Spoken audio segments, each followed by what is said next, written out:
Hi everyone. I just thought I'd film one last live before I go to bed.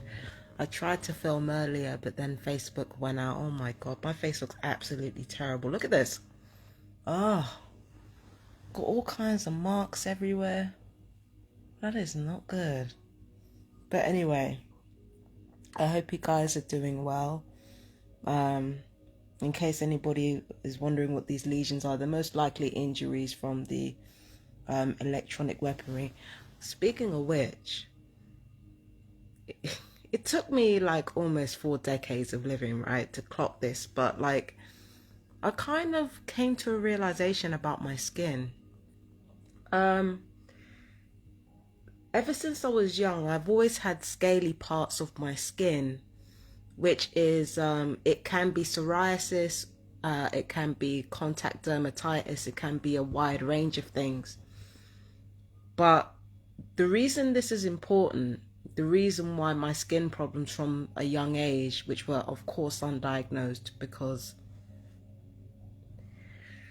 the reason why my skin problems from my younger years were undiagnosed, apart from the obvious, was also I realized because I've been attacked with electronic weapons from a young age. Because the thing about non-ionized radiation is that it interrupts your immune system. It lowers your immune system, weakens your immune system, and it dehydrates you. Now, among the problems with diabetes and clots and, all those kinds of things, it can also cause skin problems like dermatitis, psoriasis, eczema.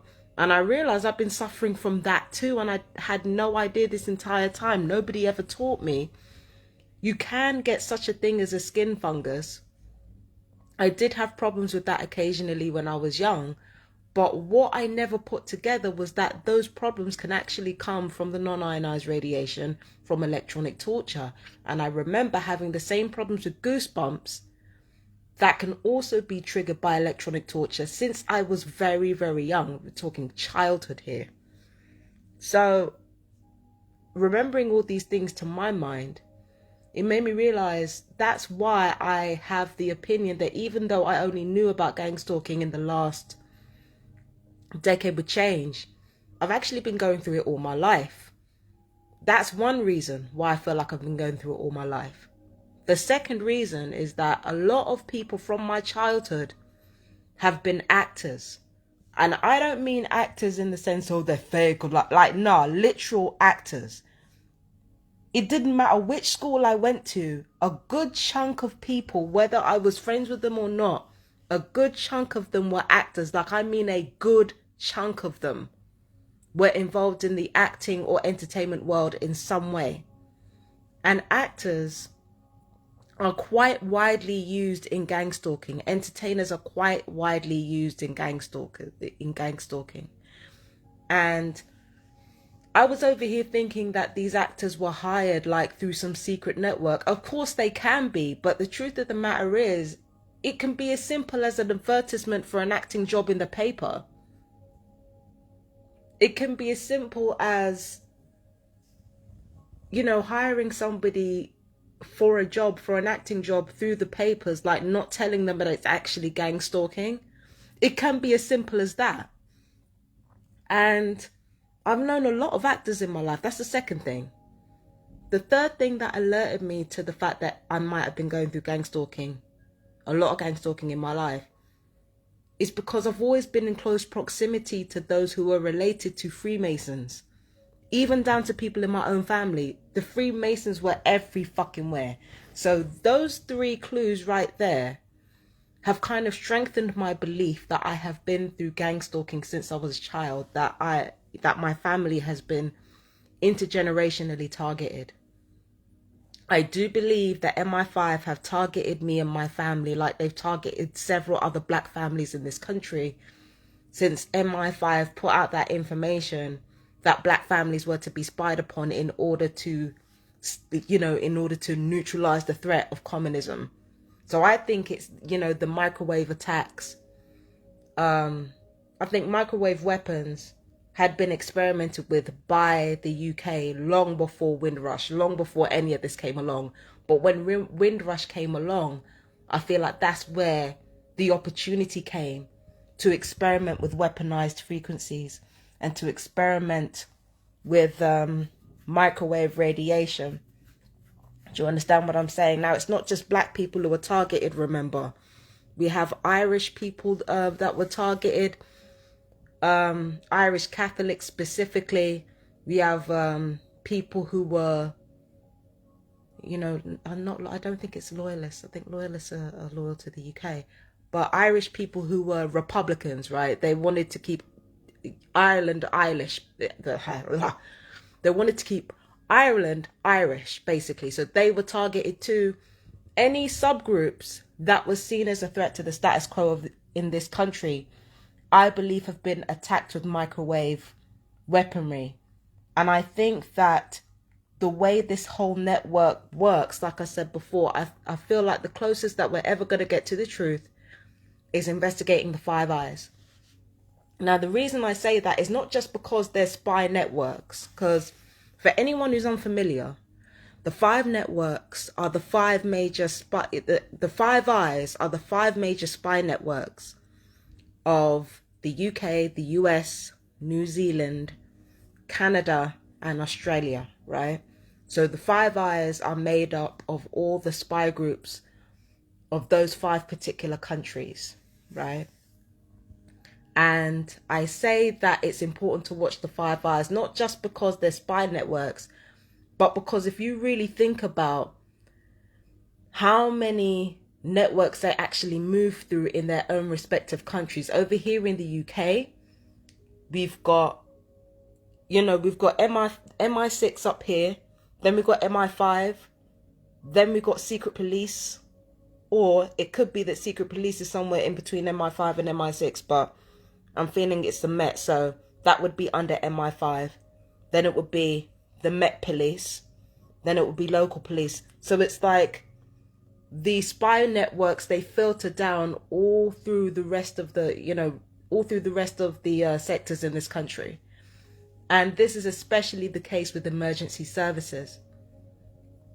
But on top of having their tentacles in emergency services like police, like the fire brigade, like ambulance services, because they have their tentacles in there, they also have their tentacles in the subgroups within those sectors. So within the police sector, it would be like neighborhood watch, that type of stuff, through police, through the fire brigade.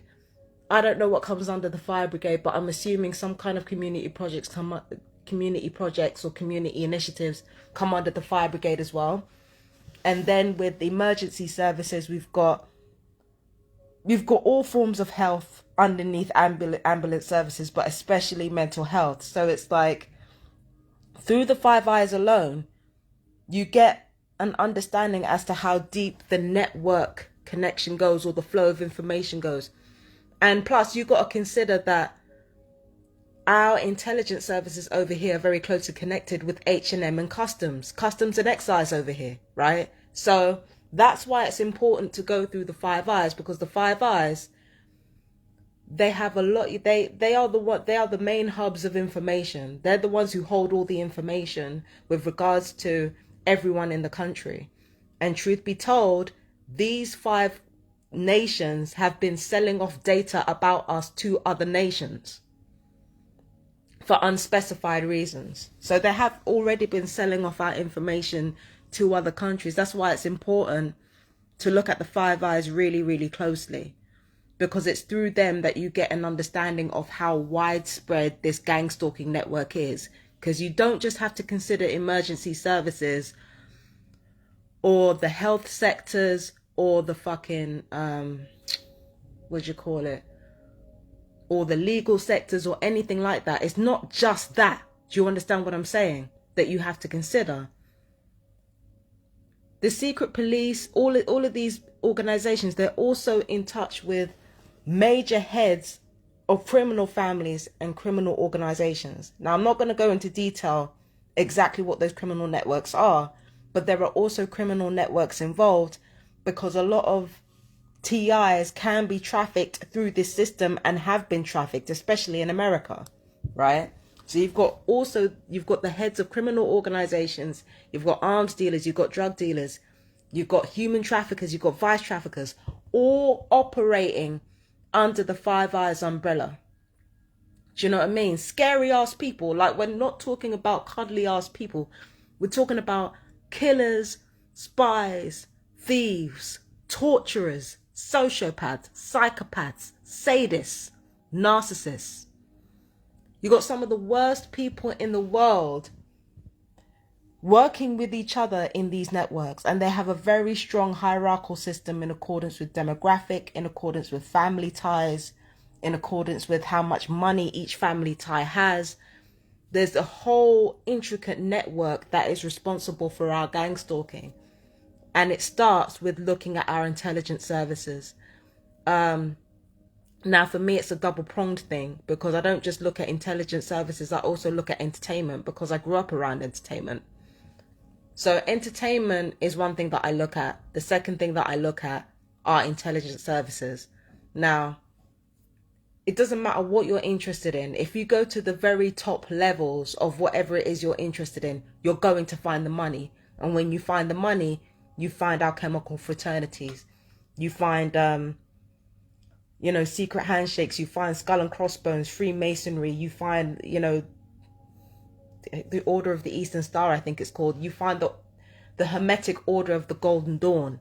You find all these networks and fraternities, and and a lot of them are culturally tight knit as well.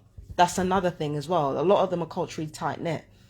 So yeah, it's important to look at the Five Eyes, because they have connections literally everywhere. And it's important to look at the entertainment industry, because the entertainment industry tells you, especially through fictionalized works, what they are doing. So it's important to look at these things. Okay. So, as somebody who is new to gang stalking, that's one of the best places to start.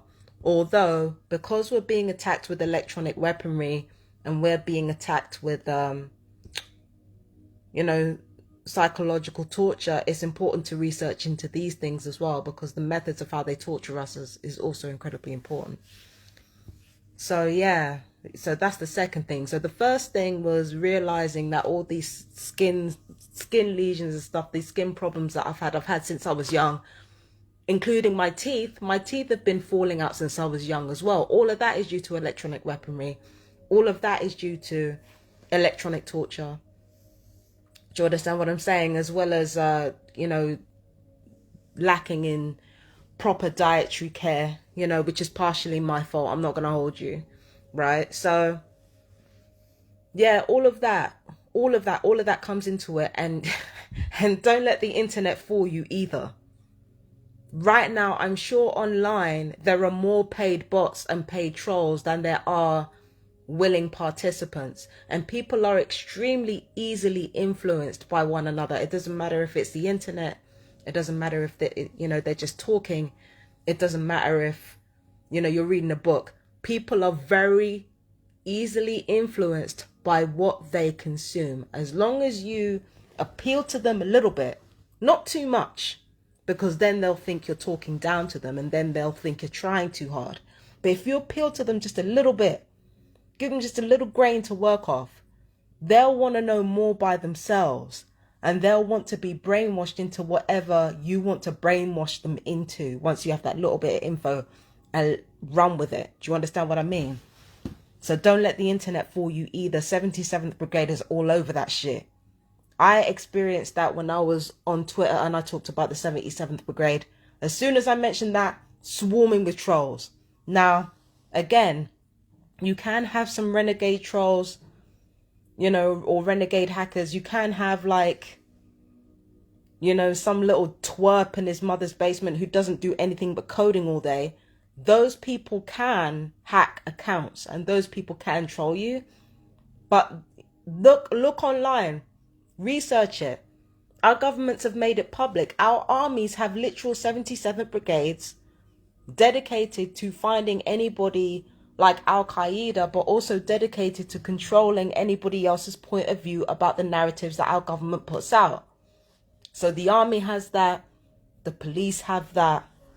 Don't let anything fool you. Do not let anything fool you. The internet is just another advertising medium now.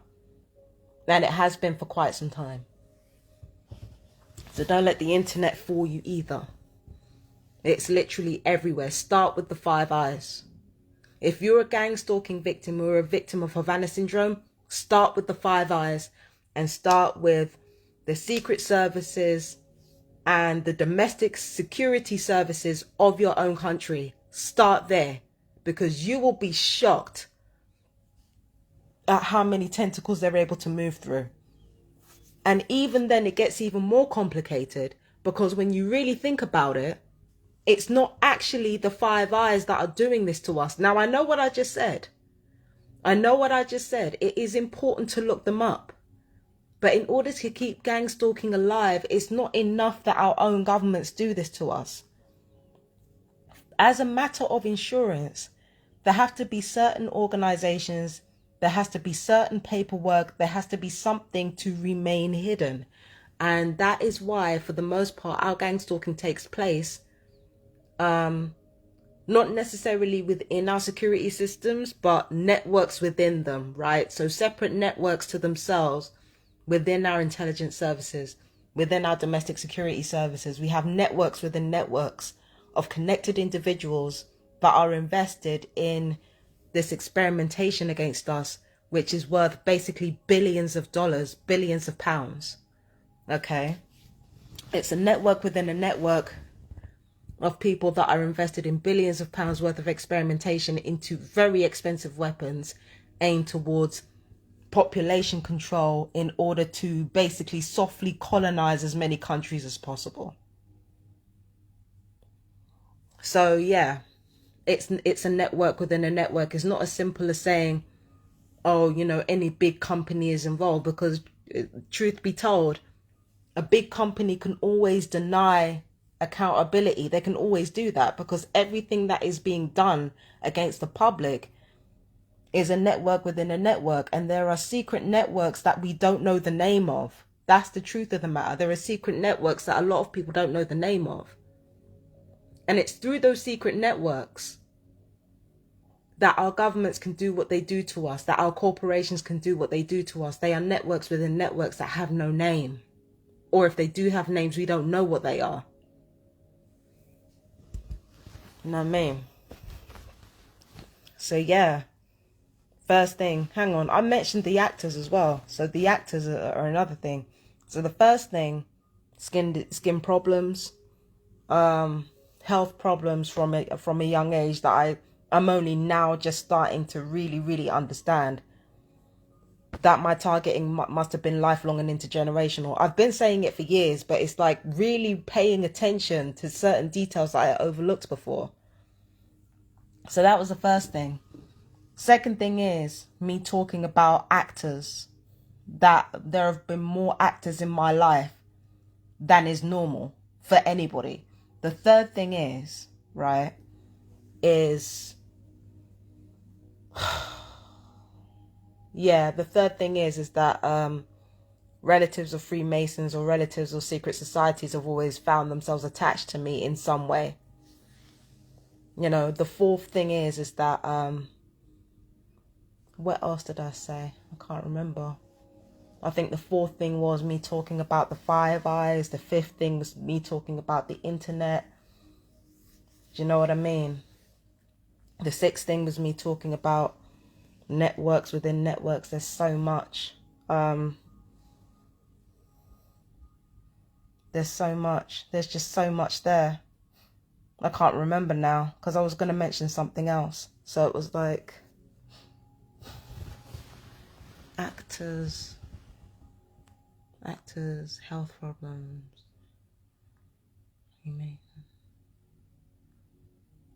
Oh yeah, this is another thing I noticed about some of the gang stalking victims that I found myself being friends with it. And in fact, it's not even just targeting victims, it's a lot of gang stalkers as well.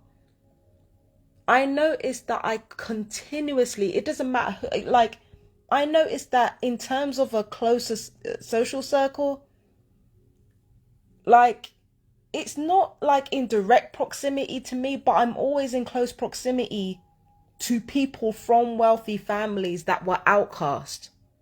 That's another thing that I noticed. It's like the misfit or the screw up from wealthy families. Like, let's face it, myself, right? You've got, you know, misfits from millionaire families, from like all homeowner families, property owner families, real estate families, like entertainer families. You've got so many misfits from these families, either being gang stalked or 9 times out of 10 being perps to watch you. That's another thing that I fucking noticed all my life. That is wild as fuck to notice. And they, you know, 9 times out of 10, they're never directly close to you. 9 times out of 10, they're like the friend of a friend or something like that. Always in close proximity to wealthy people. Always at Elysium's gates, but never able to pass through. That's another thing that I noticed too. It's wild the kind of things you notice as a targeted individual. And that's been happening to me throughout all my life. All of this is planned.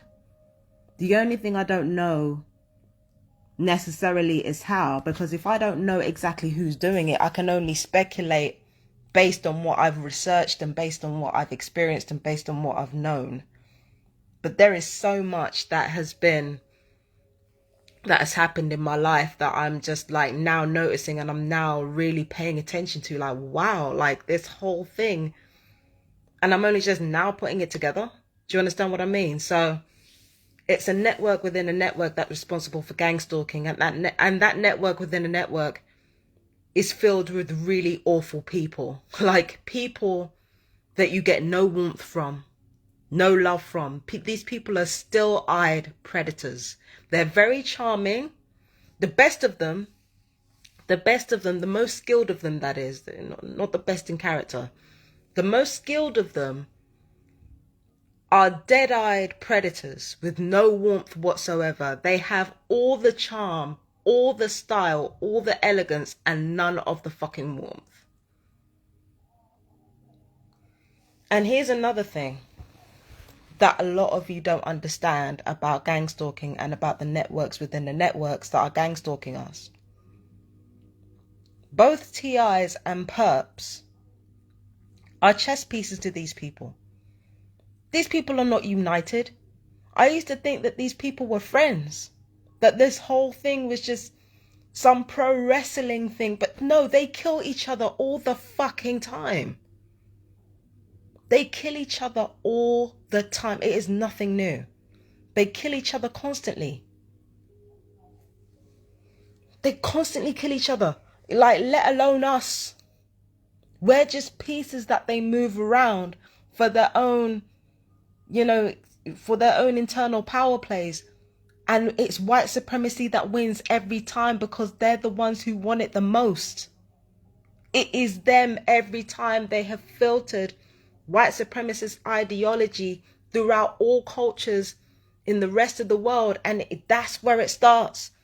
Like, it's just an internal game of chess among them. Only it's chess of the mind, but they kill each other constantly. They kill each other constantly. It is nothing to them.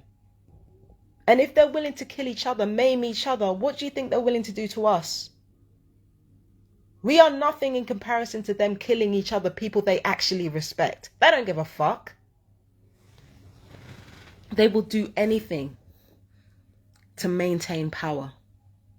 So as a targeted individual, you cannot be surprised if they kill us, if they murder us, if they torture us. You cannot be surprised at that. They will do that to each other.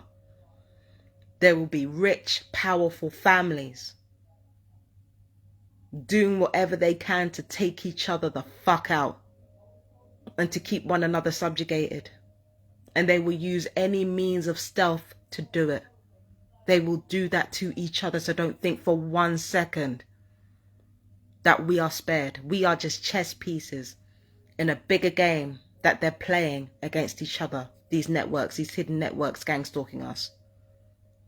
They're fighting against each other. That's why I said don't hold on to hope. That's what I said, don't hold on to hope. Really think to yourself, how does freeing targeted individuals, making sure that we are not targeted individuals anymore, what does leaving us in peace, how does that serve their interest? How does leaving us untortured, unabused serve their interest? And I know what some of you TRs are going to say, oh, I don't care, oh, I don't care. No, we're dealing with the real fucking world here. And most people are selfish. If they weren't, we would have been freed by now.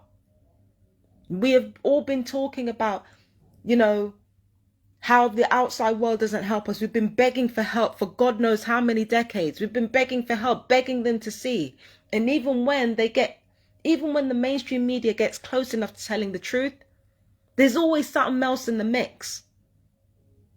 They always have to take the truth that we all experience and reframe it, then then compartmentalize each part of our torture so that when we put the whole thing together, we sound crazy. Because at this moment, it does not serve their interest to tell the truth about what they're doing to us and about what they've been doing to us. They haven't stopped the torture and murder of children. They haven't stopped the unlawful surveillance of children. They haven't stopped the torture and murder of vulnerable people, of elders. They haven't stopped any of that because it does not serve their interests to do so. So what we need to think to ourselves is, how does freeing us serve their interests? And how does it serve their interests against their biggest enemies? Really think about it realistically. Thinking about it realistically, you guard yourself against their mind games. You guard yourself against, them trying to use hope and hopelessness and put that, those two things on a pendulum in order to affect your emotions. When you think, how does it serve their interest to free me? And think about what they've done so far. And also think about the worst reasons they could. Think about the worst reasons as to why they could do this to you. Then think, when you get that picture of who these people are, when you get that picture of what they've done to you and what the worst possible reason is for them doing this to you, once you put those two things together, really think to yourself as a targeted individual, how does it serve the interests of the murderers and torturers to free me? How does that serve their interests? And then you have to ask an even harder question. How does anything that I do and anything that anybody else does for me, how does that serve my interests? That's right. As a targeted individual, you've got to think to yourself, how does anything that I do or anything that I experience or whatever people want to do to me or for me, how does that serve my interest? Just to think that to yourself too. You've got to be realistic.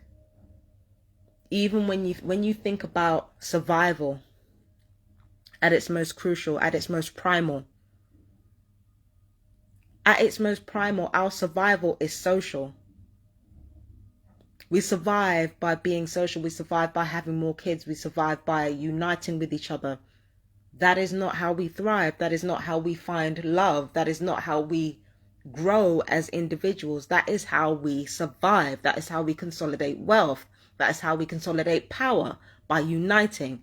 It is a form of survival. So best believe when you find yourself in that situation, people are going to be looking for what they can get. Because that's why we unite with each other in the first place, especially during times of hardship.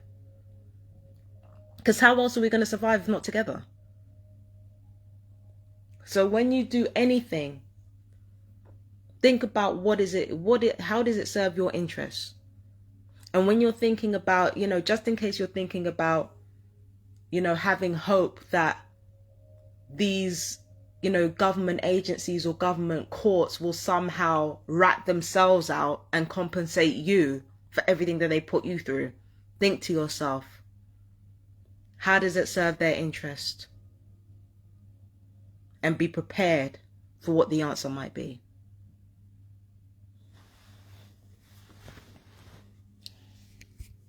Like I said, this is why hopelessness is important. You know, when you remove hope from the equation, you remove doubt. And you only leave yourself with certainty.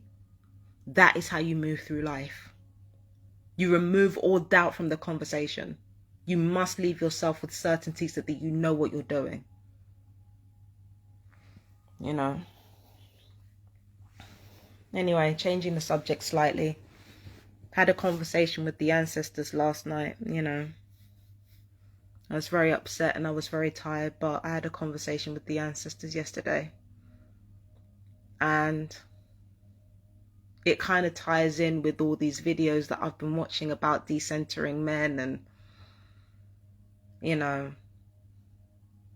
and that, you know, in all these videos that I've been watching about these women that are choosing to break up and about these women who are choosing to divorce, something occurred to me. Something occurred to me about my own life. I've also been going through a journey of decentering men in my life. And I've also been going through a journey of having a relationship with myself and finding out who I really am without the focus of a man. And I realize everything that I'm doing, me being by myself, me figuring myself out, me, you know, maybe deliberately putting myself in precarious situations to find out what I'm truly capable of, because maybe there's a deeper part of me that isn't really going to know if everything's easy. If everything's easy, then I don't really know what I'm capable of, right? And I feel like maybe the reason I do all this is not because I hate the people that I'm walking away from. It's not because I hate men. It's not because I hate anybody who's white or straight or, you know, anyone who's not black. It's not because I hate them. It's actually because I love the world and everyone in it. Even when I see the world for what it really is, I still love it. I realized it was hatred that kept me stuck. It was hatred that kept me stagnant, that paralyzed me. Because the whole time I was thinking to myself, if I was going to do anything, I had to do it to spite them. And the whole time I was, you know, in my room with my borderline getting out of control, you know, all of those things were driven by hatred. I didn't realize how much hatred was actually keeping me in place and keeping me, you know, away from living life the way I was meant to live it. I'm tired of acting like I don't care about people. I'm really tired of it. I'm tired of acting like I don't give a shit. Like, it just doesn't benefit me, and it doesn't benefit anyone else in the world. And also I realized I'm not the only victim of cruelty here. I've been cruel myself. And me centering men, I'm a classic example of what happens when the centering of men or the centering of privileged people goes by unchecked. I'm not the only person who gets hurt. There are other people who get hurt that don't deserve it, whose boundaries are crossed there each and every time. The cruelty that comes from basing your entire identity around what people tell you to center it around. There's a cruelty to it. There's a meanness to it. There's an entitlement to it. And I realize that the reason I'm decentering men, it's not because I can't stand men, it's because I actually love them. I love them, but I realize that because I love them, I can't. If they refuse to evolve, if they refuse to grow, it's not just men, it's anybody, right? If the people that I truly care about refuse to grow, if they refuse to listen, if they refuse to evolve, if they refuse to try, if they refuse to do, the most loving thing I can do is to walk away. That's real love. The most loving thing I can do is to walk away, from the people that are hurting me. That's an act of love. It's not an act of hatred. And I realized this entire time I've been allowing my hatred to keep me fighting to stay in places that were actively hurting me. It was hatred that was doing that, not love. I'm tired of pretending like I don't love this world.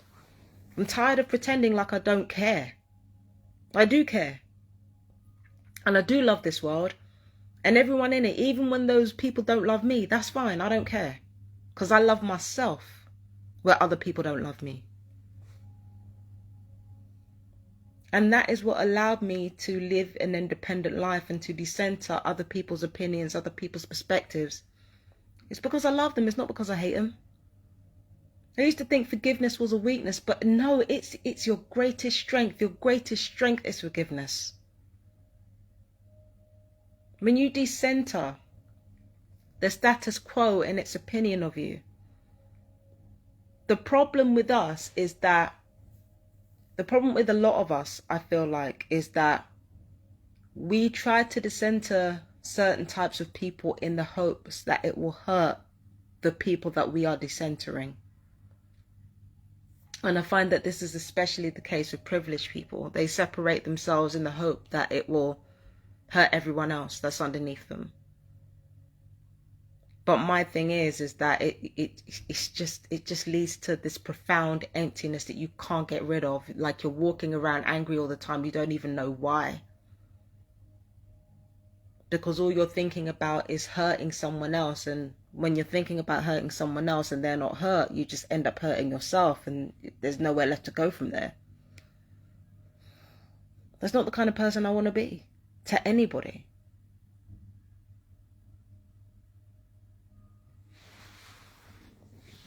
That's not the kind of person I want to be to anybody. I just don't want to, I just don't want to treat people like that just because I'm basing my entire sense of power around someone else. There are certain ways in which I don't want to treat people anymore. I just don't want to do it. And when it comes to men in particular, because remember, like it was decentering men that started this conversation, I think about my treatment of men too, and it's just like, that's what happens when you try to center men in a bid to deny your own desires and deny who you are. That's what happens. You become cruel, you become selfish, you become entitled, and I just don't want to treat people like that anymore. I just don't want to do it. I just don't want to do it. I just want to let this shit go. Because nobody owes me anything. And it's when you let go of that, when you let go of this expectation that people owe you things, it frees you. So I feel like the key to decentering men, the key to decentering anybody in a certain amount of privilege, the key to letting it go and to finding your purpose is not to spite them, is not to try to force them to change their behavior. It's not to make expectations of them. Instead, it is to look at your own life and think about what's centering the privileged and what's centering other people's opinions of you.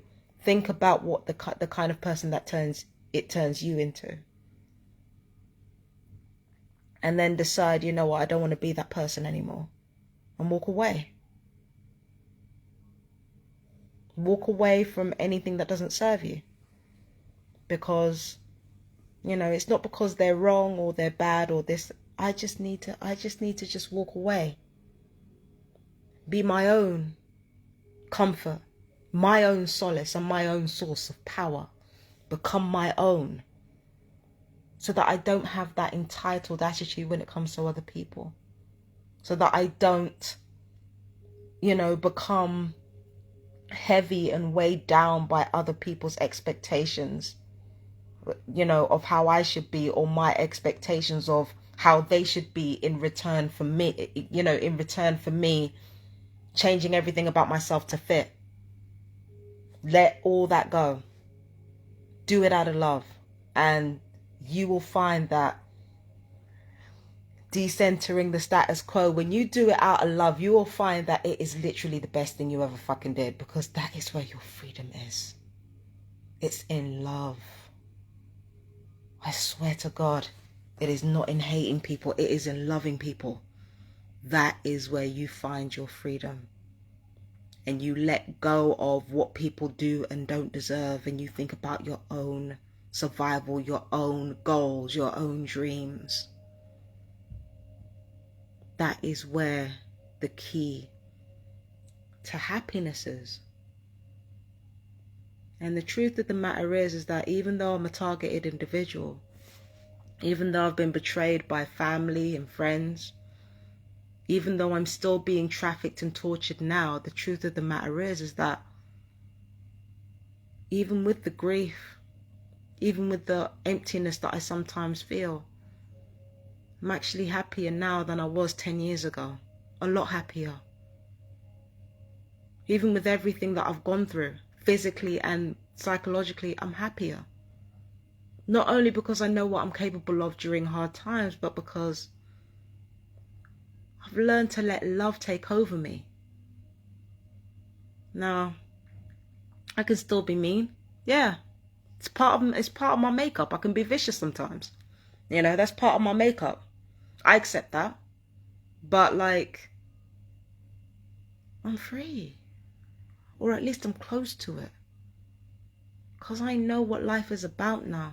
I know what life is supposed to be about. Yeah. So yeah, decentering, the status quo, decentering patriarchy, decentering it all. When you do it out of love, it transforms your life. I swear to God it does. It's amazing. It is amazing. You know what I mean?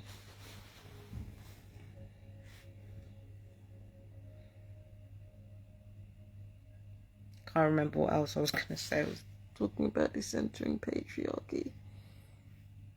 Can't remember what else I was talking about. Anyway, I got some meditation music in the background. I've got that stuff going on. I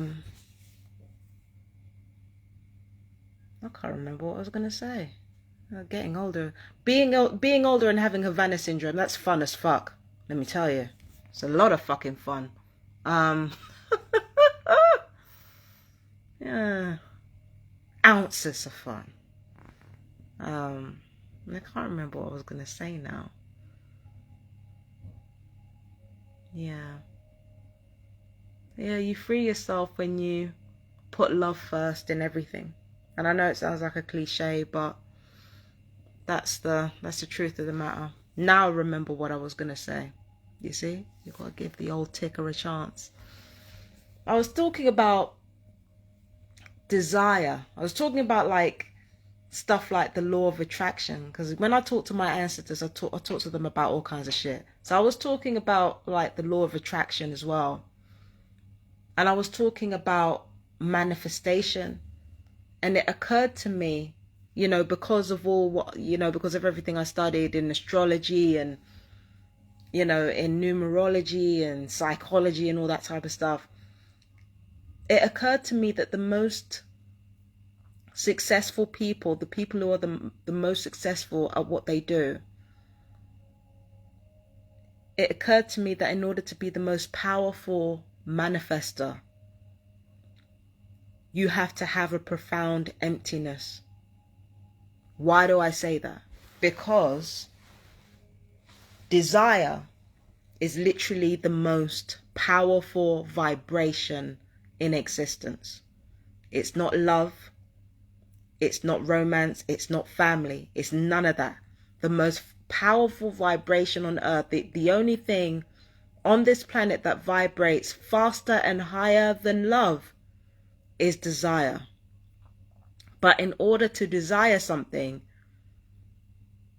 you have to lack it, right? It has to be something in absence.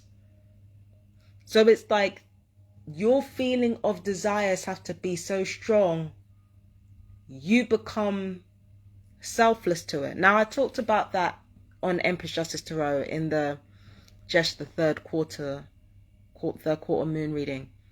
The thing about desire is that it has to vibrate so strong that you end up dedicating your entire life to your desires. The most successful people in the world are the ones who know how to do that. We're all filled with longing. We're all filled with desires. We're all filled with lack. But in order to be truly successful, you have to be a black hole of desire. There is a constant state of emptiness that must be observed in order to manifest something out of nothing and in order to truly become successful in life. I realize that the most successful people on the planet, they are usually the emptiest.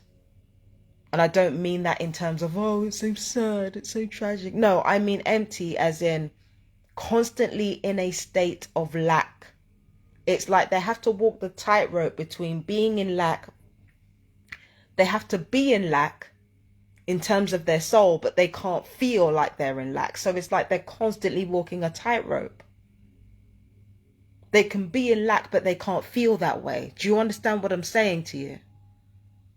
So they can be in a constant state of hunger, yet put themselves in the emotional mindset of being fed. It's like a conflict and a friction that kind of rubs itself together. Like, do you know what I mean? Hold on. Let me do it. So it's a kind of friction that rubs itself together. So you've got the hunger, you've got the desire, you've got the lack. And here you've got like feeling like you're fed and feeling like you're fulfilled. So those things are constantly rubbing against each other and then pulling apart. And each compartment gets stronger. And the stronger that gets, the more motivated a person gets. And the more they are able to manifest what they want in this life. People like me, we don't have that emptiness. We don't have that emptiness in us. We don't have that, that void in us.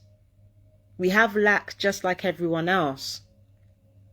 We have lack. But there's a certain lack of lack. If that makes sense. There's a certain lack of lack. And because of that lack of lack, we're not as empty as the ones in the world that are dynamic and that want to do something with their lives. It's an emptiness of the soul. It's an emptiness of the soul. The soul is present, but it's a black hole. It's a black hole of constant desire.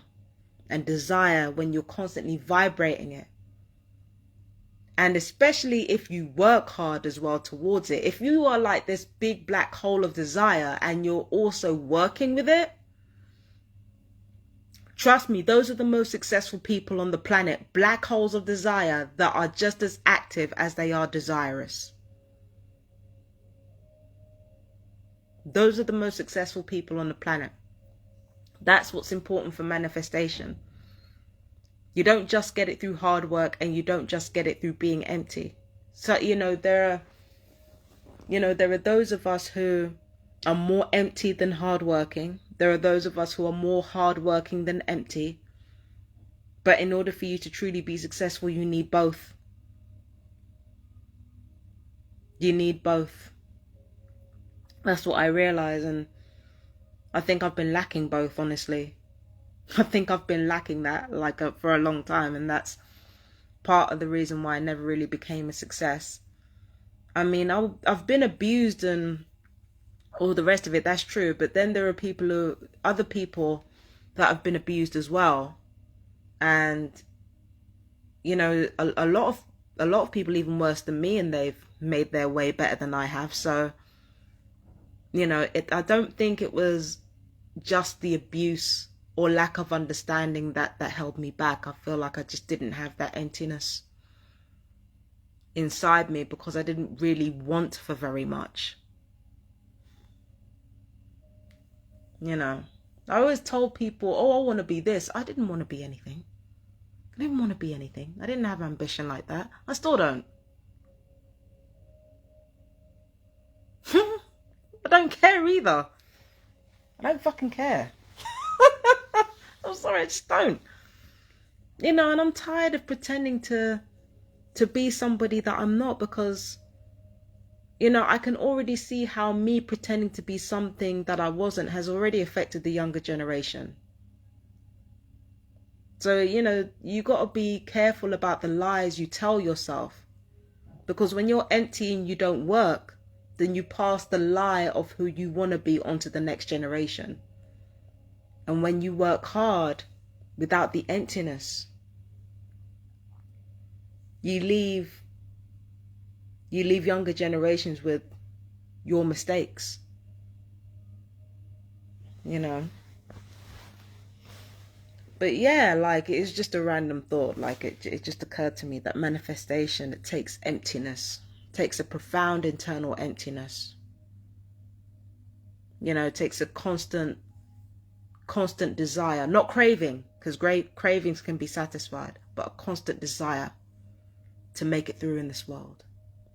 But it's not just that, it's also the constant activity. It's the hard work with the desire that makes success. It's the hard work with the emptiness that makes success.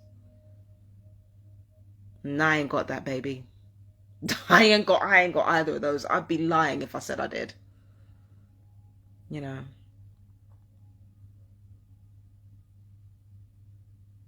I mean, you know, I do things around the home. I do things for myself. I don't just rest on my laurels, you know. But yeah, I just don't have it in me.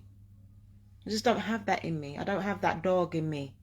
I'm strong. I know I'm strong. And I know I'm intelligent. But I'm just not built the way this world wants me to be. And I've made peace with that. I'm good. Baby, I'm good.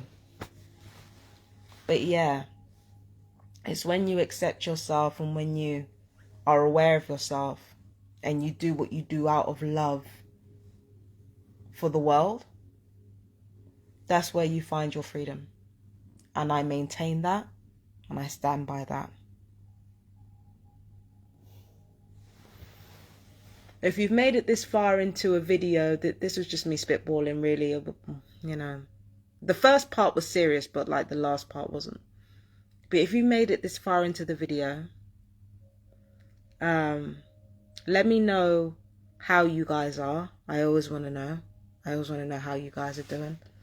And to give you update on the repairs here, there's new caulking that's been done. There's new painting that's been done. I haven't been offered any more money. I'm sorry. I don't give a shit. I'm sorry. I don't even know why I mentioned that. I don't care. Yeah, so nothing like that. You know, everything's been done. I'm just investigating into other avenues and stuff to do with my possessions and my home contents and things like that. Like, again, I can't talk about it too much. Legal reasons, can't talk about it too much right now. But yeah, so I'm still looking into, you know, everything that's gone on with me being absent and my electricity being used. So I've asked for separate bills for each month. I'm having a little bit of trouble downloading them, but as soon as I get them downloaded, I'm going to investigate them. And yeah, and it's very unlikely, based on the usage that has taken place whilst I haven't been in the home, it's very unlikely that there's going to be much difference between December, January and February. So I'll see what I can do with that evidence. I haven't decided what I'm going to do with that evidence yet, because remember, they've got no fault evictions in place. And if I take it to the police and they refuse to do anything, which they will do, it puts it back in the hands of the landlord. So until I figure out what to do, I'm not going to say anything else about it for now. I'm going to investigate this thoroughly, just like I'm investigating other things thoroughly, but you know what I mean? So, yeah. Anyway, I gotta go. I have to go because I've got my daily readings to do. I haven't done them yet. I've got to do them for tomorrow. Because knowing me, I'm going to need to sleep in because, boy, I am tired as hell. But yeah, if you've made it this far, once again, I hope you guys are doing good. Please let me know in the comments how you guys are doing, and we'll talk soon, my fellow TIs. I love you guys so much. Peace and blessings. Bye-bye.